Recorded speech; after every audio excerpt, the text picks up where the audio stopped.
Thank you very much once again for the warm introduction. It's always a pleasure to be here at the Passenger Vehicle Forum. So thank you once again, Rohit and the team for inviting me to be here.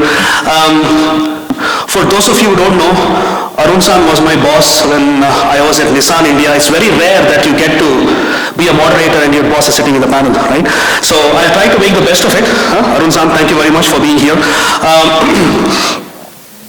The passenger vehicle industry in India has seen a huge change over the past, let's say, 12 to 24 months. Not only from a new product introduction perspective, but also the way people are looking at mobility as a whole, right?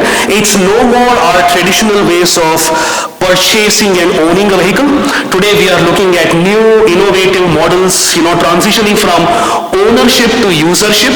I think that usership model is becoming more and more relevant, especially with the younger population.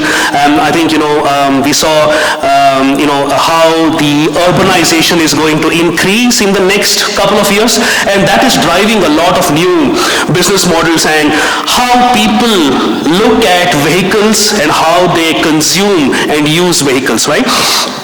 So with that, I want to start with Shashank San. Shashank San, first of all, congratulations on your new role as the executive committee member at Maruti Suzuki. Shashank San has been a veteran at Maruti Suzuki for almost 3 decades. Am I right, Shashank San? Yeah, 3 decades. Wonderful career, and now he is now part of the executive committee. Shashank San, I think we also saw, Puneet, in Puneet's presentation, when he said, Maruti has been a little late to the game, but nevertheless, they are now part of the entire EV revolution. So we have seen some announcements in the public domain that Maruti is expected to launch 6 electric vehicles by 2030, right? That's a huge number. And for me, Shashank San, more than anything else, the fact that India's #1 passenger vehicle manufacturer is getting into this space means it instills a lot of confidence among the end consumer, right? That, the most honored and the most revered player in India is actually getting into this space. So from that perspective, Shashank San, how do you see the EV revolution in India, right? From, your perspective, how do you see the entire perspective of the consumer changing when it comes to electric vehicles, and how do you see the growth of electrification of passenger vehicles in India? Yeah, thank you for that question. Well, I think there seems to be a consensus in the industry that given the sustainability goals, given the environmental concerns, the government across the world support for lower emission vehicles, it seems that there is a consensus that the future is most likely in the direction of EV. And where the consensus does not exist is when that is going to happen. Yeah. So the question is not whether, question is when. And I think there we see a lot of conflicting views within the industry and outside as to when you will see EVs becoming really substantial. You saw, in some countries, of course it depends from country to country, it also depends on the category of vehicles. In India, the category of 3-wheelers and 2-wheelers, you see substantially more electrification compared with the 4-wheeler. Mm-hmm. And within 4-wheeler, you will see probably more electrification in the larger vehicles because there the TCO parity comes much faster, right, like in a SUV or such vehicles, and later on the smaller. And in the user type, probably a fleet will see a larger and a quicker take on electric vehicles compared with the personal usage. This is what looks like. Now, as I said, it varies from country to country. Last month, well, this month, of August, Norway had 94% penetration of electric vehicles. Netherlands is another big example, a huge penetration. In India, it is around 2.1, 2.2%, so it's still pretty less. And I'm talking only from the four-wheeler perspective. The projections are similar to what Puneet showed in his slide. 2030, he showed about 18% penetration of EVs. So roughly, we do believe that would be in the industry in India, 17 to 20% range. Exactly. And we have stated earlier also that for EVs, we will be around at 15% of the sales. Now, when you talk about Maruti Suzuki specifically, and you mentioned about those 6 models, we believe that there is a right time and it's a research from other countries, the time when electrification becomes 4.4 to 4.7% in PVs, that is the time when actually the percentage increase. You've seen it in Korea, in China, Finland, and so on and so forth. So I think there may be a right time. Maybe some people might be earlier, but we believe that the right time is not earliest. The right time is the right time. Exactly. And I also believe that going forward, we would see as the volumes increase, we are very positive on the Indian auto industry. 6 million is what Puneet showed. Roughly we have the similar projections, and we do believe that about 20%, 18-20% will be electric. So about 1 million plus will be EVs at that time. Perfect. Thank you very much, Shashank-san, for those wonderful pointers. So, Arun-san, I want to come to you now and continue on one of the points Shashank-san mentioned, especially on the policy framework, right? I mean, in India, we have seen a lot of policies favoring, uptake of new vehicles. You've got FAME 2 and maybe 3 as well, then CAFE norms, scrappage vehicle, scrappage policies, and most importantly, by 2027 or 2028, we will have probably the BS7 regulation as well, right? So, from a policy framework perspective, how do you see this impacting the product portfolio itself, right? So today in India, we have seen multiple propulsion mixes. You've got petrol, diesel, CNG, LPG, electric, hybrid, maybe even range extender as well. So from a product mix or a product portfolio perspective, how do you see this evolving, with multiple regulations coming into the picture? Thanks, Kaushik.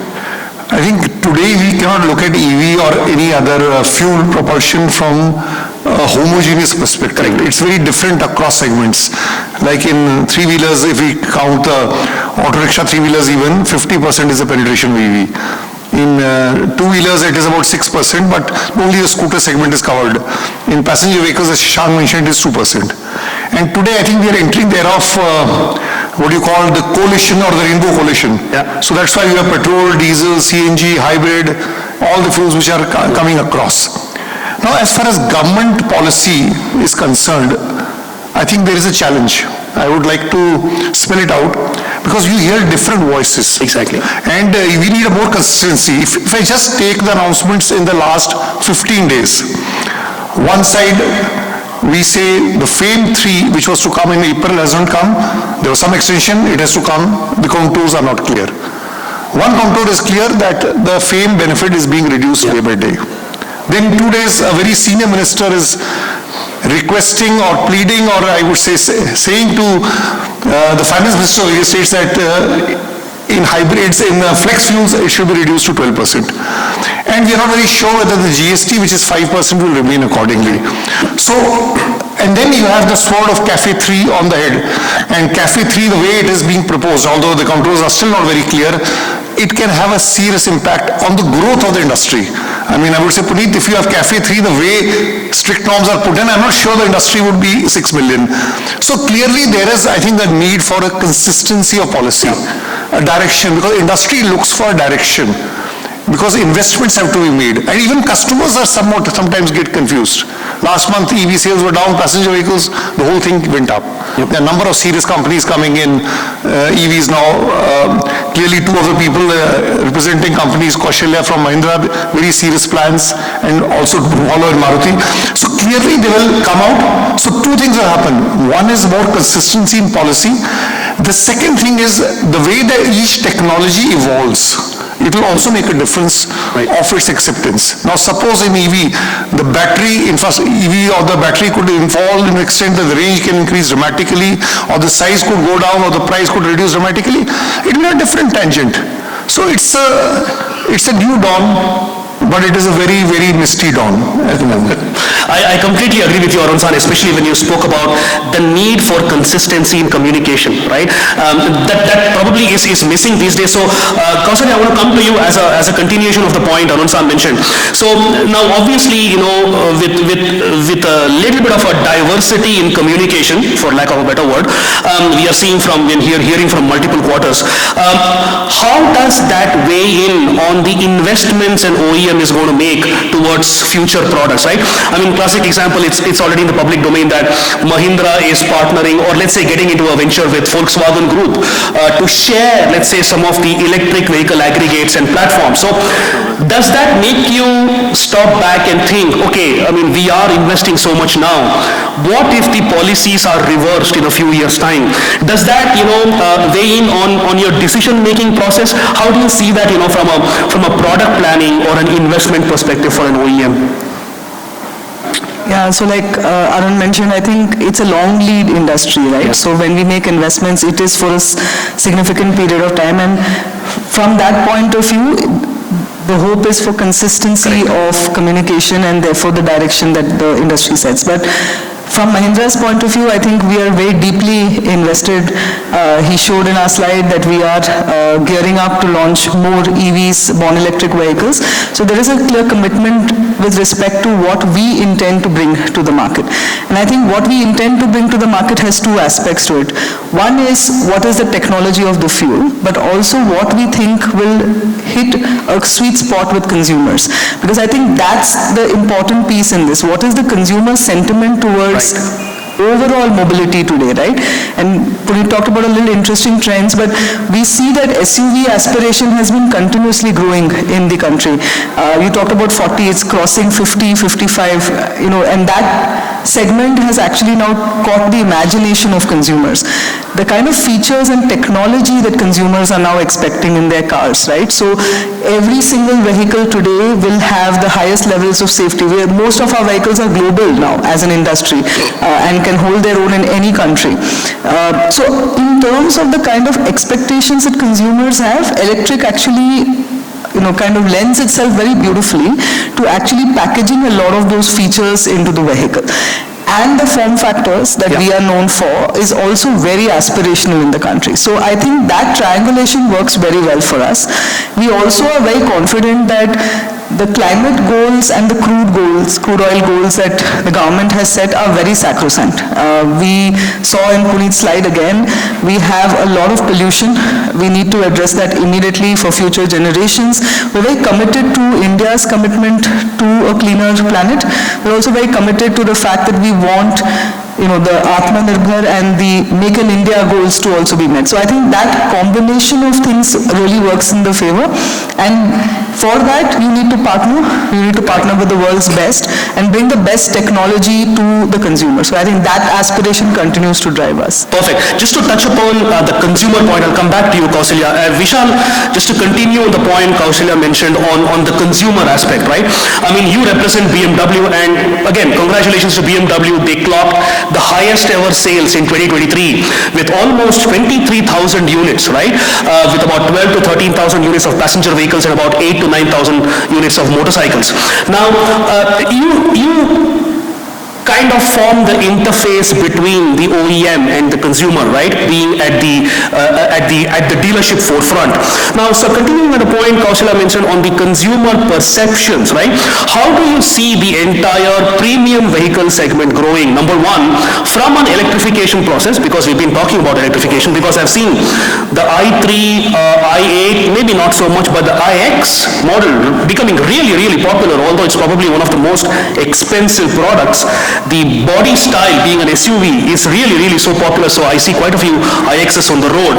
How do you see customer sentiments evolving, right?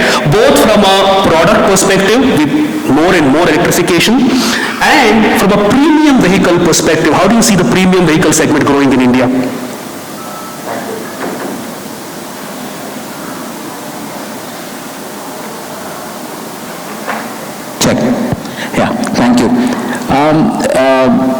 in premium, I think premium and sustainability is very attached to each other.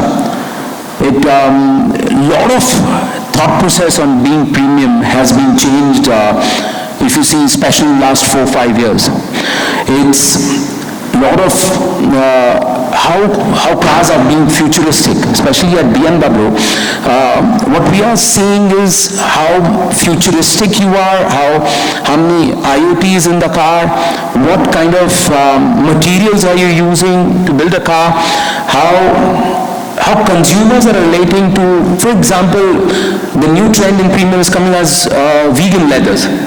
Yep. And that is a pride associated when I own an electrified vehicle, when I own a carbon fiber used in my vehicles, when I use sustainable measures to build a vehicle. The customers are asking that. Customers are, while India has always been, throughout my 25 years of car distribution or dealership experience, it's always been a kitna deti hai segment, irrespective of what car are you buying and what price. So electric definitely has helped in that. So, but most important, I think this shift in premium has been the sustainable aspect of how am I seen as green, how am I a green person, how much solar do I use on my factories, on my workplace. Like, for example, we just won an award for #1 sustainable dealer in the world in BMW network entire globally as #1 sustainable measures implemented, that too in India and not in very high-end countries for sustainability like Norway, Germany, etc. So this all do matters, and also I'm seeing a huge generational shift, which we are the future of automobile. Like we say, who's our future customers?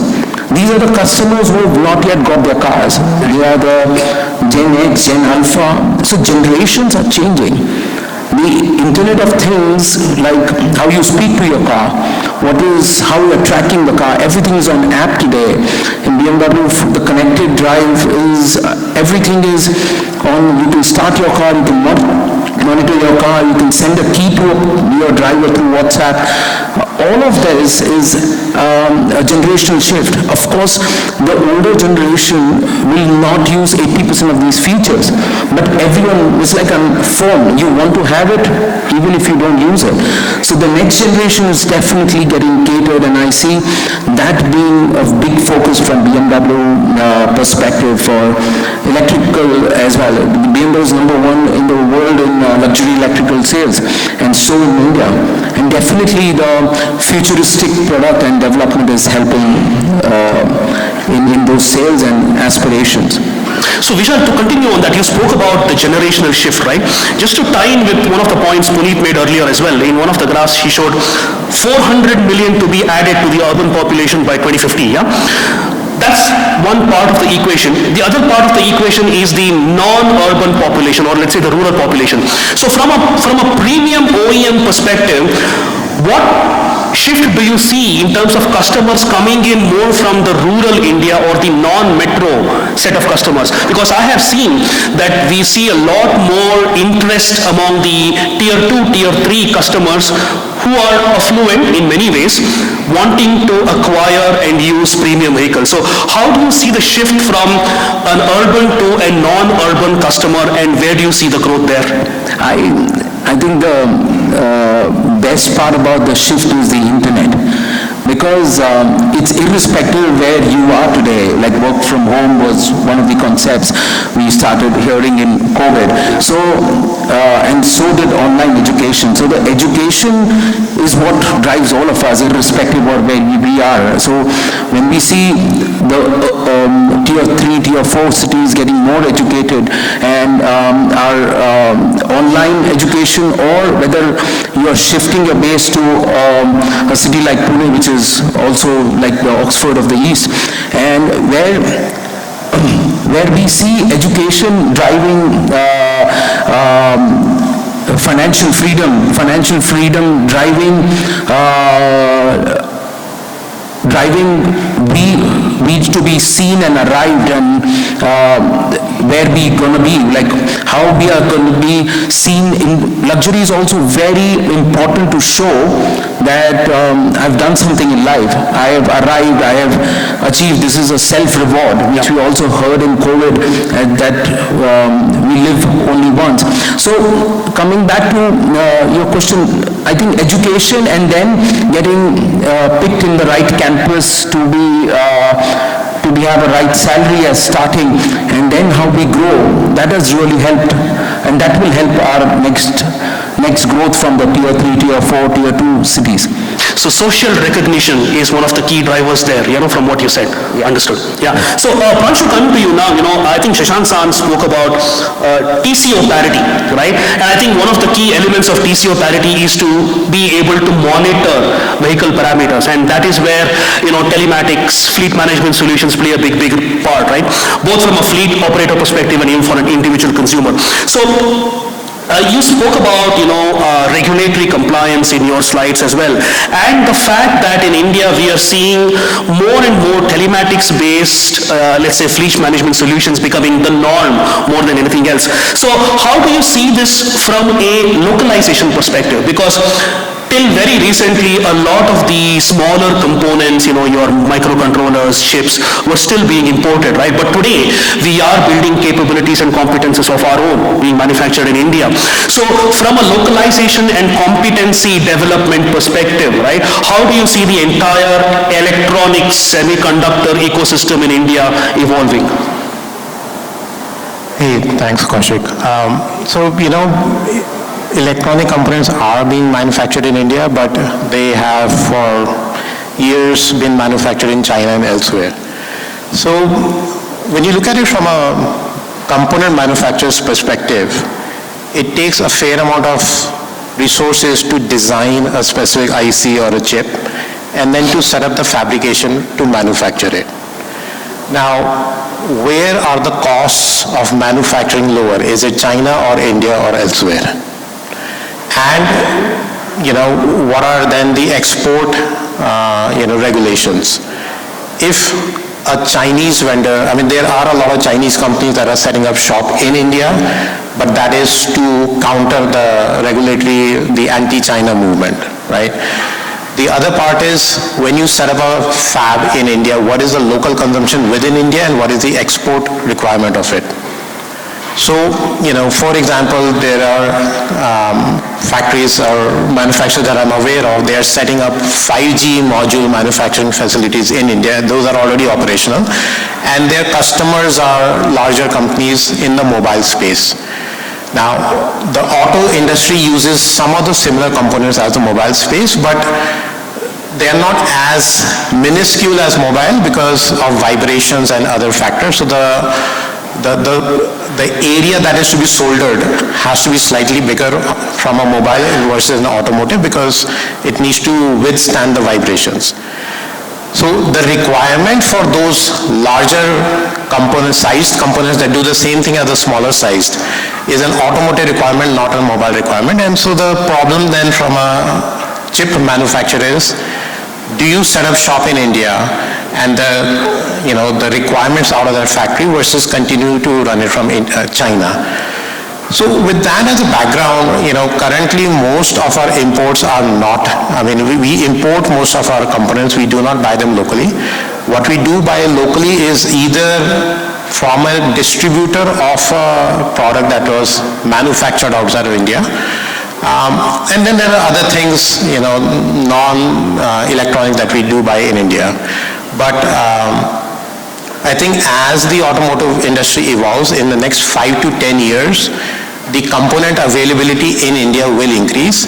Today, apart from the iX and the other premium brands, the masses are very price sensitive, and my personal belief is Indians do not value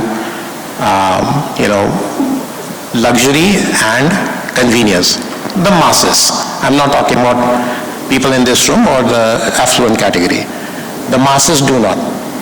And so for the masses, when you give all sorts of connected features and all that, all of them are, the people who are in the category kitna degi are not interested in these features, right? Having said that, we are tier 1, so a couple of the handful of the two-wheeler companies, and they are getting into the connected space, but they are in the premium category two-wheelers, not in the commuter 100-150cc bike category. So there is, in my opinion, there is a shift. There is the luxury category, and then you throw everything at it. You got ADAS and whatever as L2, L3. And then the other extreme is the commuter category, which is very price sensitive, and that is part of the reason why a lot of people are riding on the wrong side of the road. They don't want to put in the extra 200 meters to go take a U-turn and come back, right? So as a supplier, it's not really our problem to solve, but from a supplier supporting OEMs, they have to solve both sides of the equation. They have to cater to the luxury demand, and they have to cater to the... Interesting. Shashank Sir is smiling. I'm sure he wants to add a few things, but I'll come to you, Shashank Sir. I'm always smiling. But Pranshu, just to continue on that, so does that mean affordability plays a big role? Because from a mass market or a mass commuter perspective, you're right in many ways that they do not want to go the extra mile to invest in something where they do not see value in, right? So with a lot of investments happening in manufacturing, fabrication in India, the cost of entry is going to come down significantly. So do you think that is going to help a lot of the mass market consumers accept it, because there is no incremental cost to be paid, but at the same time they see value in it? Do you think that's going to happen? So there is always a cost to be paid. The question is it negligible or not, right?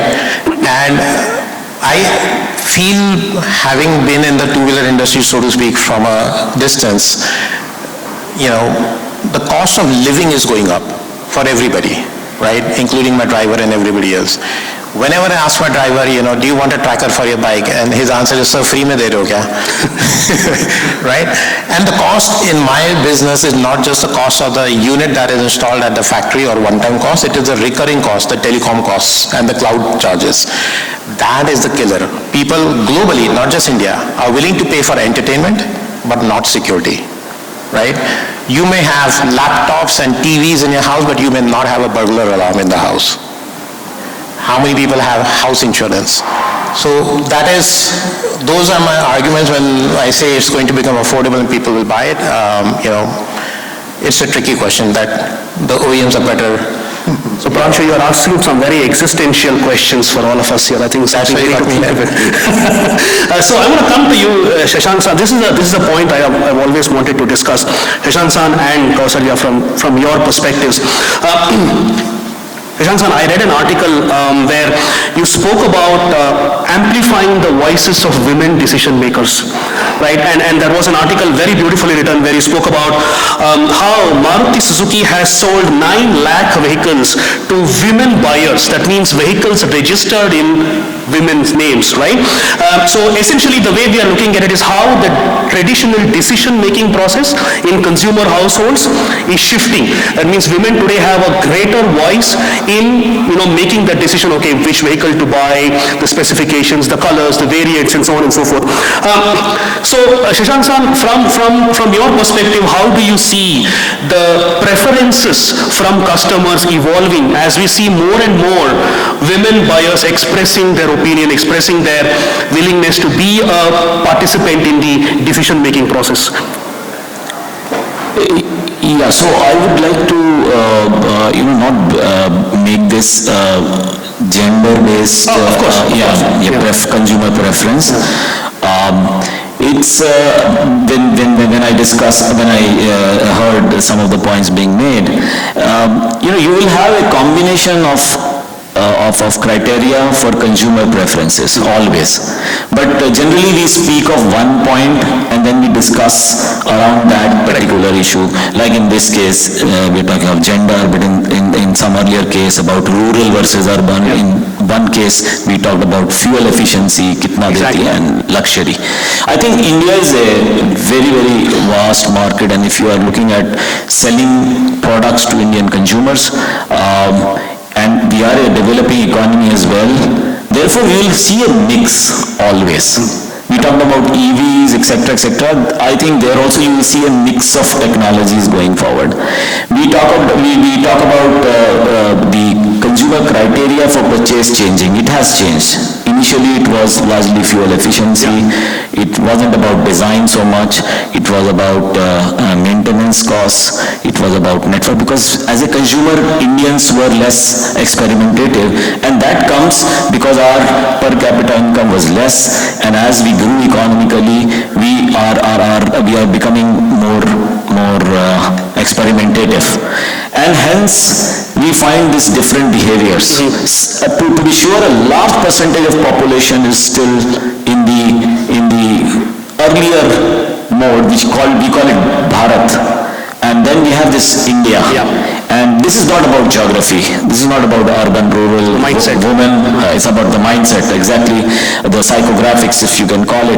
Then when you have that sort of thing, you will have to, if you are a market leader like Maruti Suzuki, we have to appeal to a vast majority, a vast thing. So we can't really give up on that fuel efficiency, cost of maintenance, because there is a Bharat which still requires it.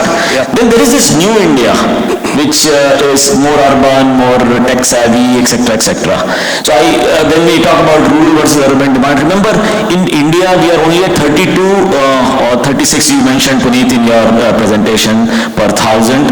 Actually, I thought the slide mentioned HH, which is household, which is actually not correct. Household we are only around 7 or 8 and not 32, because I think that was per thousand.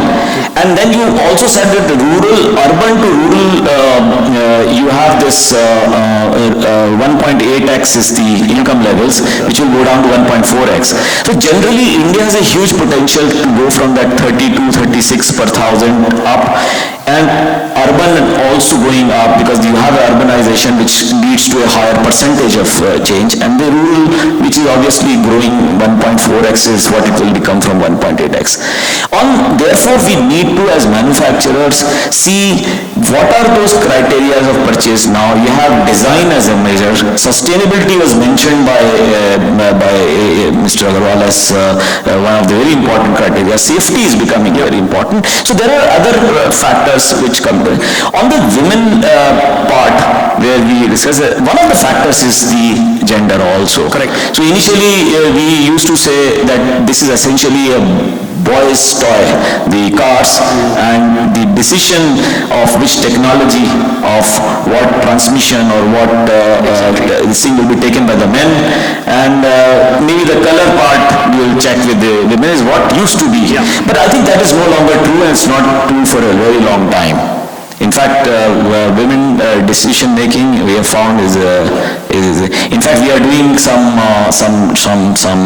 POCs where when people come into the showroom, we have a mood map or a heat map just to check who is the decision maker. Right. Sometimes it is children, who are decision maker, and you can see from the retina movement and their body language, and it is all driven AI based. Exactly. So you can tell. Now people have said, why do you invest millions in a family? It will always be the woman who is the decision maker. That's what people say. But when it comes to the car choice, it could be. I think it is increasing now. You can see it's happening in urban areas. But as I said, the basic thing is not about gender. It's still, by the way, the penetration of registration of women buyers is only about 10% or so in India still, but there are some models, like in our case, Celerio, for example, this almost 16 to 20%. So it is now changing, and you have more SUV buyers also who are women. So obviously that is becoming less of a distinguishing factor. But you are right, women buyers' choices and then their power to influence decisions have actually only increased and would increase in the future as well. So from our OEM's perspective, it is more of a fine balancing balancing act, to be able to look at both sides of the equation to see who and how you can actually sell a product or Yeah, so it's not both, actually there are multiple multiple sides, so there are a huge number. So some people prefer fuel efficiency, depending on their driving habits, some people prefer safety, and as you go up in that, what you call Maslow's need hierarchy, then you get into sustainability, safety, self-actualization and all that sort of thing, which I'm sure the BMW guys must be dealing a lot with those type of features. Yeah, thank you very much, Shashank-san. So, Kausalya, continuing on that, I again read an article where you spoke about equity is the point of conversation going forward. So, from a business perspective, obviously you have been, leading this for many years.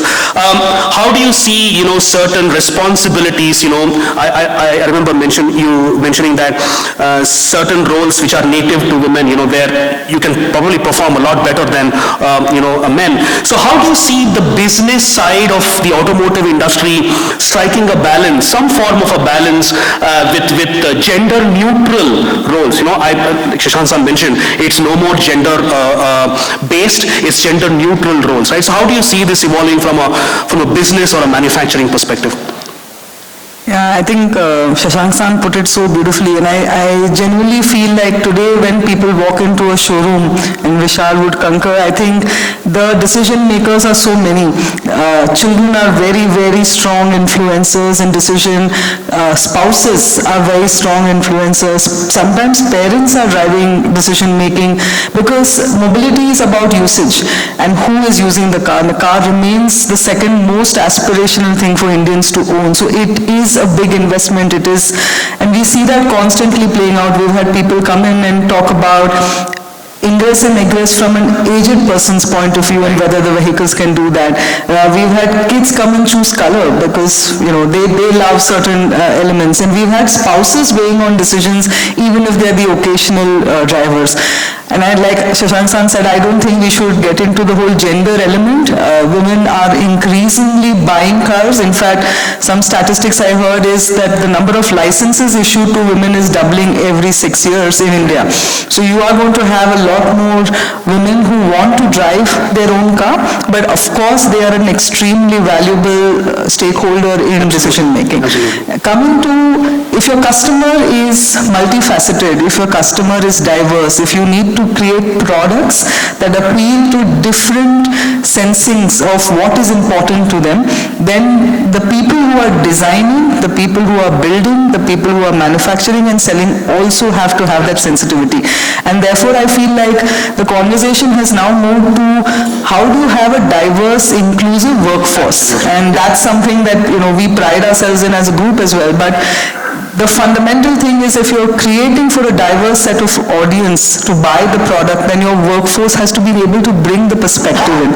So right from design to planning to R&D to manufacturing, women and men are now kind of doing multiple roles. The equity part actually came in from the fact that when you are trying to get equal inclusion and representation in every aspect of your workforce or your audience, you need to give people what they want so that they feel equal. And it's not about saying everybody who walks in will be treated the same. It's about everyone who walks in will be treated with what they need to know so that they can make the right decision. And that's why it's always been about equity for me and not equality, because that's the critical element. But getting that entire value chain diverse and inclusive is such a critical component, because that manifests in the kind of products that we actually end up building. Absolutely spot on, Kaushal. I think inclusivity is definitely the way we are looking at, and most importantly, like Shashank-san mentioned, the diversity that we are looking at from an India perspective is definitely going to play a role. So one of the points that I want to talk to Shashank-san and Vishal as well is, whenever we talk about the passenger vehicle industry, we not as much importance is given to the after-sales service maintenance ecosystem, right? We always talk about technologies, we always talk about new products, but from a competency and capability needed today, let's say with the influx of modern technology in vehicles, how do you see the gaps being addressed from a maintenance and service ecosystem, right? Are we going to use the right set of tools, diagnostics, mechanical and so on? Especially with, cars having a lot more electronics, a lot more technology intensive these days. How do you see the after-sales and service ecosystem stepping up in terms of capability and competency to be able to service and take care of vehicles 5-6 years down the line? Where do you see that, Shashank-san? First of all, I think it's probably not true to say that after-sales service is not given enough focus. At least from Maruti Suzuki's perspective, I can say that is the first thing which comes to our mind before we launch any car or even when we have a new showroom. In fact, we have more workshops than sales touch points. We don't have any city where we can sell but not service. Absolutely. Even in cases where there are very remote areas, there is, by the way, one village in Assam. It's on an island in the river. It's the largest river island in the world, where people we ferry on a ferry. The vehicle, the service van goes to service vehicles which are actually in the village. So that happens. We go to a great extent to make sure that after-sales service, we believe, is the number one criteria for repurchase. Right. So it's not as people believe new technologies or new. See, if you are choosing, and that's one of the big reason why we monitor the retention rate in service or consumer more than we talk about repurchase of vehicle. So the retention is actually showing how successful an OEM is as far as after sales is concerned. And we are known for that, for the extensive network. That also gives a very positive advantage, I feel, to Maruti Suzuki, competitively speaking, because it gives that peace of mind. And as she was mentioning, while it's a discretionary product, it's the second largest purchase which you will make in your life, generally for an Indian. It is very important that peace of mind be there. Absolutely. And therefore, I feel we are taking good steps going forward, even more so. But you are right, going forward the technologies will be so complex that maybe we will need to have a huge program for upgradation of skills and training of the people both at the time of recruitment as well as while they are in the employment for after-sales service. We are trying to do that, but I tell you, it is the number one focus area for us. We are not interested in selling vehicles if we are not in a position to provide after-sales. I can attest to that, Shashank-san. My Maruti is going to be 17 years in the next couple of months, and I still have no intention of replacing it. So I can say that from personal experience. Yeah. Thank you. So Vishal, your perspectives from a premium OEM dealership ecosystem, the points which Shashank-san mentioned from a capability, skills development perspective, how do you see the after-sales and service ecosystem stepping up? So like Shashank-san mentioned, there is no sales without service. There is no, like when we set up my foundation has been via Maruti, and we've been taught from before I joined my business is sales can only sell one car, service sells four. And if you give, and the good part is you can fix it today, and the worst part is if you don't give service, you've gone for life. So service is the core at everything we do at dealerships, and how is it done is I see thousands and thousands of man hours being invested in training by OEMs. So we are all, as dealers perspective, the feet on the road perspective, we all are guided, trained and driven by very strict KPIs only and only by trainings, right? And how I see the new technology getting stepped up is again by training. And what I like currently is more educated, more English speaking, more learned mechanics, technicians, the trained manpower is coming up because training is done only by education. And all the ITI technicians and etc. all are coming, new batches are all learned and eager to learn new things. And of course the changes of technology helps us. Like we see a lot of web-based training, WBTs we see. So you can learn or do a video call to your master trainer on site. So that really helps a lot, and we see that going at least 1000x more. Right. Because the sad part about electric cars are there is no work to do in them for a workshop perspective, and we survive as a dealer only on workshop revenue. So we see a lot of depleting work in the electric cars, a lot of over-the-air things getting programmed, but nevertheless service is our spine, our lifeline, everything. Great. I really like the point you made on the master technician part. From Japanese OEM's perspective, we really understand the importance and the reverence, given to a master technician. Great culture there. Shashank, you wanted to add something? I just wanted to add that now for the training and the thing, there's a great technology which is available, VR and AR related, and many OEMs have done that, including Maruti Suzuki. We have what is known as broadcasting base. So it is where you are showing through training in a 3D form, you're broadcasting. So normally we collect 10-15 technicians and show them how something is done, but this is only once in a month or something, used to be, but now you can do it all the time. So for that you have a special base in a workshop which is called broadcast base. So you continuously doing that, and that way you are updating thousands of this thing without the need to travel, and different people may have different problems and they would like to know. So that is being held by technology. Right. Yeah. Great point you make. So Arun sir, I'm going to come to you before we open up for audience question and answer. So Arun sir, we've spoken a lot about policies, technologies, and so on. I want to hear your perspectives on how we see the in-vehicle experience changing, right? Because from a technology perspective, whether it is diesel, gasoline, electric or hybrids, that's on the external part. But today, as we talk about shared mobility, today as we talk about the younger generation wanting to acquire, own or use vehicles, the experience within the vehicle is becoming more and more important for a variety of reasons, right? You've got your personalization options, you've got touchscreen interfaces, HMIs, cockpit systems and so on.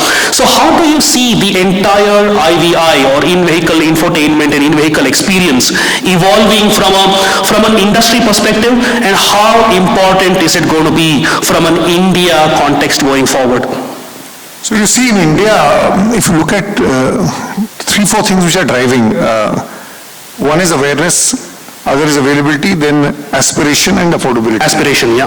Now, if you look at the experience, today a vehicle is not only a means of going from A to B, even at the entry level. It is in a way you represent also, exactly, representation of your personality. And aspiration is one thing which is driving customers. And it's driving across segments. And if I have to just put the aspiration in a Hindi couplet, it would be, अब तो दिल मांगे मोर का सिर्फ जमाना नहीं है, एक नहीं अनेक हसरतें एक साथ पाने का अफसाना है. So people look at various things together. Now the point which I think was mentioned, one of the panelists, was some things add value to you in terms of cockpit, design, conveniences. But customers have to perceive a certain value to it. So a lot of technology, I mean there are features given, and I think my friend clearly mentioned people are ready to pay for it. So if the value perception is there, if in and value perception doesn't mean only in terms of quality, in terms of output, but in terms of imagery, it happens. But clearly now, with the way vehicles are designed, whether it's in terms of music, whether in terms of giving you signals about the vehicle, giving you trends outside the outside world, it is becoming more and more representation of you. Exactly. To that extent, it is gaining up. And it's very clearly visible the amount of software, electronics, computer chips which are part of the vehicle. In our time, we used to just talk piston, connecting rod, crankshaft. Exactly, yeah. Those BHPs 2.NT 4500, that doesn't remain relevant at all today. Shashank is thinking on those days. So my point is, it has an importance. Right. But I think what is very important for designers or important for manufacturers is to look what value it adds, not from the manufacturer's point of view, but also from a customer's point of view. Does it fit into the needs? I still remember an interesting example in Maruti when it introduced this concept of that you could change channels on the steering wheel. It's a very small thing, but people wanted to change FM channels. So that was a customer need and there was a big demand for it. Now clearly there's a demand for AQI vehicles, that quality index. So clearly that value has to be given, part of it. But I agree with my friend that somehow safety has not figured that high. From a customer perspective, from a regulation it has come in, but I have not seen that affirmative action coming from customer. But convenience, technology, interface, vehicles start talking to me, outside vehicle designs, talking to me, this is important. And I think since we have that software, we have electronics, we need to leapfrog on this. China had taken the lead for 10-15 years. We are slower on that game, but I think the realization is there. We're catching up. PLI is there, so that will happen. But it's not going to be all things together. Each and everything has to add value, and the combined thing has to add much more value. Perfect. Kausalya, your closing comments, especially on the 3XO, right? We have seen that interface that, Arun San spoke about. It's got a great intuitive interface from a customer's perspective that people love. So do you see that as an example of how design language is changing on the one hand, and on the other hand, how people interact with the vehicle, right? It's no more just knobs and buttons, but it's more on gesture control, voice recognition. Do you see that interactivity within the vehicle changing the way people consume, technology going forward?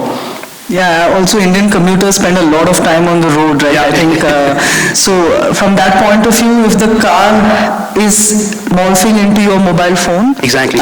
Which also we love, all of us love our smartphones, I think that's a genuine customer need, right? Where the UI, UX of the entire environment changes, and every product that we're trying to bring has an intuitive interface, right? The idea is how beautiful, how seamless, how thoughtful the interface can be, and that's why all of us are fairly addicted to how easy it is to operate our phones, and that's how easy it should be to operate your car and to get your car to personalize itself, to personalize to your mood, and really understand what's happening, not just with the driver, but also with occupants, right? And therefore the car is that extension of a lifestyle for a lot of people. And if you look at features like sunroof, in a country that is a tropical country which has a lot of sunshine, the kind of value consumers are seeing in sunroof, they want sunroof in every product. I think those elements, like Arun San talked about, the simple things that we are quite addicted to music and we want to keep changing a channel. Those insights, if they are able to be packaged well into a product offering that the consumer can then see that her or his needs are being met well, I think that's the killer proposition that any OEM can get to a consumer. Absolutely. It's a little unfortunate though in India that sunroofs are being used for all the wrong reasons. But I hope people realize the actual... Arun San did mention safety doesn't seem to be something that... Exactly. So let me open up, for audience question and answers. Please, if you have any questions you want to ask any of the panelists, please introduce yourself and you may direct it to one or more panel members. Any questions? We've got a couple of minutes before we wrap up. I would have expected a slew of hands to go up. Nobody? There, we've got one there.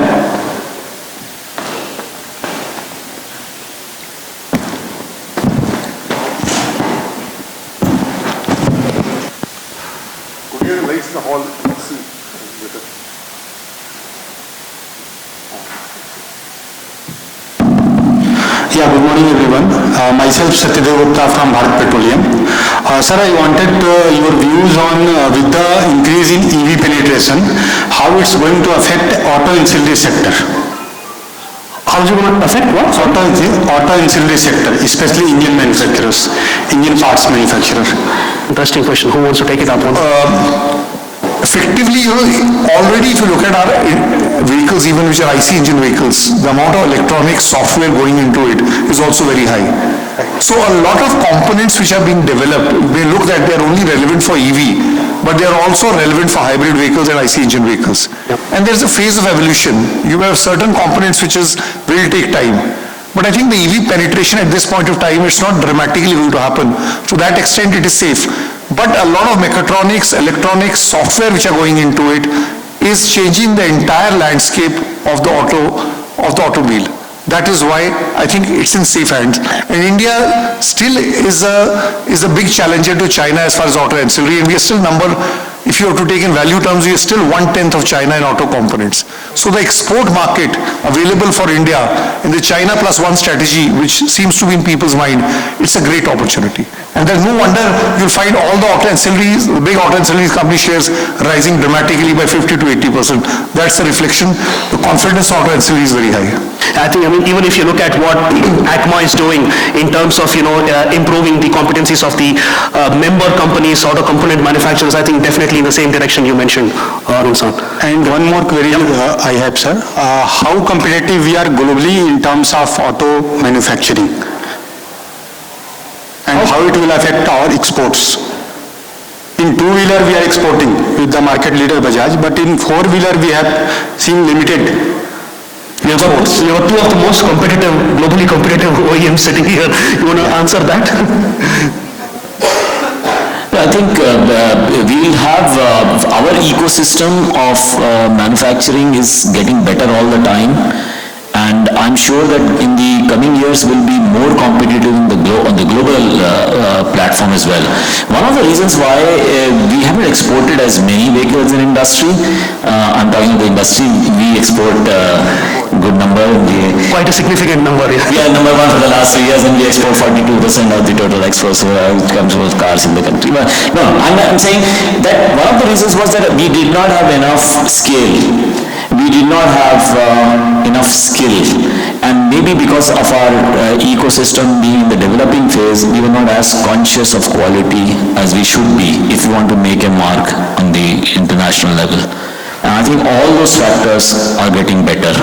So you will see much larger. In fact, our projection for exports, we are currently exporting about 6.5 lakh vehicle industry-wise. Maruti does about 2.8 lakh. We are targeting about 8 lakh vehicles by 2030. So that's a substantial increase, and I think on the global front also, we will become very, very competitive in the coming years. I just want to add one thing to Shashank, and this is a statement made by, I was talking to one of the heads of a two-wheeler company, and this is 10 years before when they exported a particular motorcycle. The dealer in Peru said, make in India, just make it slightly smaller. And he says, last year when we went, he said, make it bigger. That's the change mindset. Yeah. The Chinese have been given a bloody nose as far as two-wheelers is concerned in South America, in Central America, Africa. I think the four-wheeler also is rising, and I think Shashank is echoing the sentiment. So the sky is the limit. Two-wheelers, I think a lot has been done. Four-wheelers, still early days, lower gears, probably the higher gear will start cranking up. Kaushal, your thoughts? Yeah, just adding to what Arun and Shashank talked about, you also see that globally there have been different safety regulations, different emission regulations.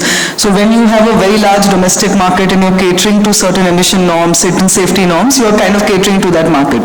Now, a couple of potentials are opening up. Globally now, we are now with BS6, BS 6.2, we are now coming to the global standards of requirement, whether it's safety, whether it's emission, whether it's technology. And with the Born Electric range, we are already zero emission. So in many ways, the new technologies are actually helping India to kind of reach that dream even easier to be a export hub, because it is a dream and a vision for this country to become a global hub, especially for EVs. So EVs actually allows you to kind of also address the global stage, because you're already meeting the emission norms by being a zero emission vehicle.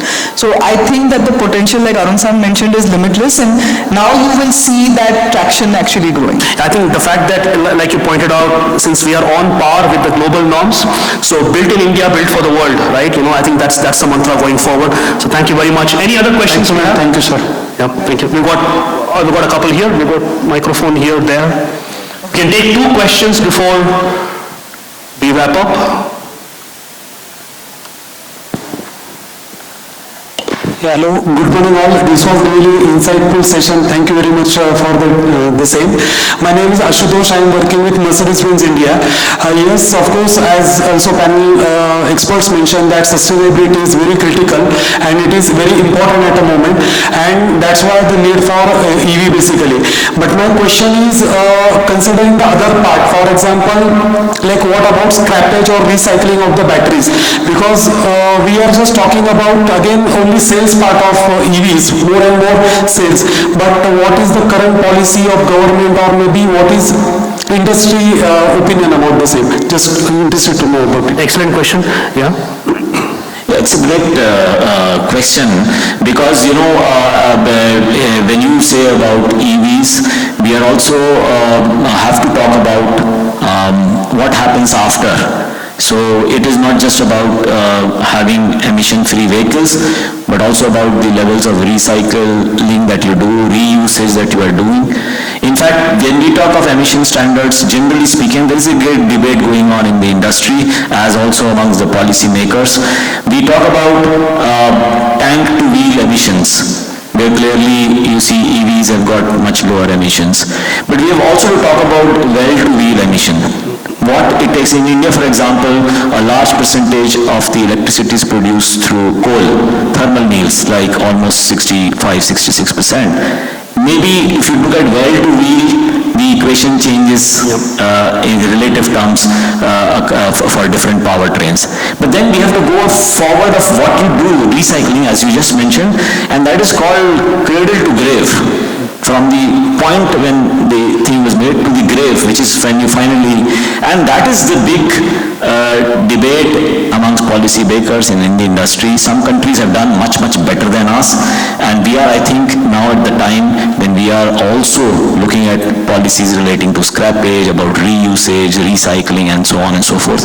And I think, yes, going forward, that will be one of the... By the way, India is also, in terms of carbon neutrality, the signatory. We are 2070 is what we have said, but individually, companies like Suzuki, for example, has taken a carbon zero emission game, net carbon zero for 2050. Yeah. Kausalya, your thoughts on that, like Shashank San mentioned, from the cradle to grave perspective, I think OEMs today already have mandates for circularity and circular cars initiative, right?